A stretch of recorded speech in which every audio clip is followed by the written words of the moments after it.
Social মিডিয়ায় কয়েকদিন আগে ভাইরাল হওয়া ভিডিওটি নিয়ে অবশেষে মত প্রকাশ করেছেন শফিকের বর্তমান গার্লফ্রেন্ড সোনালী। তিনি কি বলেছেন তা জানলে যে কেউ বিস্মিত হতে পারে। বিস্তারিত জানতে ভিডিওটি শুরু থেকে শেষ পর্যন্ত দেখার অনুরোধ রইল। আর আপনি আমাদের চ্যানেলে নতুন হয়ে থাকলে সাবস্ক্রাইব করে বেল আইকনটি প্রেস করুন।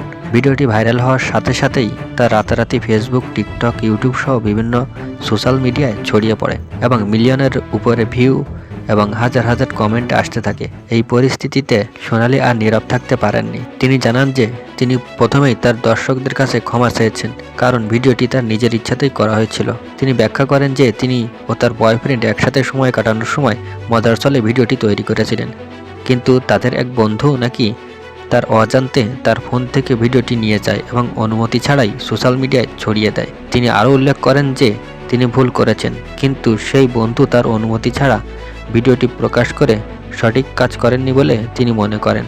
সোনালী আরও জানান যে তিনি ওই বন্ধুর বিরুদ্ধে আইনি ব্যবস্থা নেওয়ার সিদ্ধান্ত নিয়েছেন। তার কারণে তিনি কোথাও মুখ দেখাতে পারছেন না, বাইরে যাওয়া কঠিন হয়ে পড়েছে এবং সারাদিন ঘরে বসে থাকতে হচ্ছে। শেষে বলা যায় যে বর্তমান সময় শুধু বয়ফ্রেন্ড বা গার্লফ্রেন্ড থাকার কারণে এ ধরনের ভিডিও করা কতটা যুক্তিসঙ্গত তা ভাবার বিষয়। আর আপনার মতামত কমেন্টে জানাতে ভুলবেন না। সাবস্ক্রাইব করে পরবর্তী ভিডিও দেখার অনুরোধ রইল।